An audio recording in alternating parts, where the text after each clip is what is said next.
ত্রিপুরায় ফের জঙ্গি আনাগোনা নিয়ে উদ্বিগ্ন প্রাক্তন মুখ্যমন্ত্রী মানিক সরকার।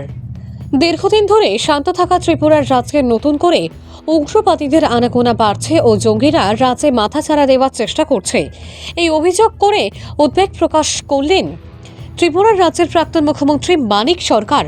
উনি জানান, রাজ্যের বর্তমান সরকারের কাছে এসব নিয়ে নিশ্চয়ই তথ্য রয়েছে। যদি এই তথ্য না থাকে তাহলে এটা সরকারের দুর্বলতা। বাইরে থেকে যে সকল জঙ্গিরা আসছে তারা কোথা থেকে আসছে, কোন জায়গায় সংঘটিত হচ্ছে, তাদের পেছনে কোন শক্তি রয়েছে, এসব নিয়ে বর্তমান সরকারকে সচেষ্ট থাকার কথা। কেননা বামফ্রন্ট রাজ্যের ক্ষমতায় থাকাকালীন সময়ে এইসব বিষয়ে নজরদারি ছিল ব্যাপক, ফলে তখনকার দিনে জঙ্গিদের সঠিক জবাব দেওয়া হয়েছে।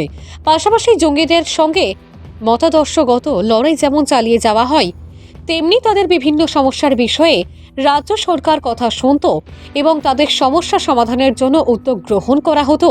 বিভিন্ন উন্নয়নমূলক কাজের মধ্য দিয়ে মানুষ শান্তি ও সম্প্রীতি চায়, তাই সরকারকে সেইভাবে কাজ করতে হবে। শুক্রবার সিপিআইএম দলের ত্রিপুরার রাজ্যের মুখপাত্র ডেইলি দেশের কথা পত্রিকার উদ্যোগে এক রক্তদান শিবিরের আয়োজন করা হয় রাজধানী আগরতলার মেলার মাঠ এলাকায়। এতে সাংবাদিকদের তরফে রাজ্যে উগ্রবাদী সমস্যার নতুন করে সৃষ্টির আশঙ্কা নিয়ে জিজ্ঞাসা করা হলে প্রাক্তন মুখ্যমন্ত্রী এভাবে ওনার অভিমত ব্যক্ত করেন। ভানুচন্দ্রের রিপোর্ট, আসাম প্রাইম নেটওয়ার্ক। না, এটা তো আমাদের রাজ্যে এই সমস্যাটা মাথাচাড়া দেওয়ার চেষ্টা করছে সরকার। নিশ্চয়ই তার কাছে খবরাখবর থাকবে। যদি না থাকে এটা সরকারের দুর্বলতা হবে। কাজেই বাইরে থেকে জঙ্গিরা আসছে, এরা কোন জায়গা থেকে আসছে, কোথায় তারা সংগঠিত হচ্ছে, তাদের পেছনে কোন শক্তি, এটা তো সরকারই সবচেয়ে ভালো জানবে। আমরা সরকার চালাবার সময় তো এইগুলির প্রতি নজর আমাদের ছিল, ফলে আমরা মূল জায়গায় আঘাত করার চেষ্টা করেছি। মতাদর্শের লড়াইটা যেমন তাদের বিরুদ্ধে আমরা করেছি, এবং তাদের কিছু যুক্তিসঙ্গত সমস্যা নিয়ে তারা কথা বলবার চেষ্টা করত, সেগুলো সমাধানের জন্য আমরা সরকারিভাবে উদ্যোগও নিয়েছি, উন্নয়নমূলক কাজ।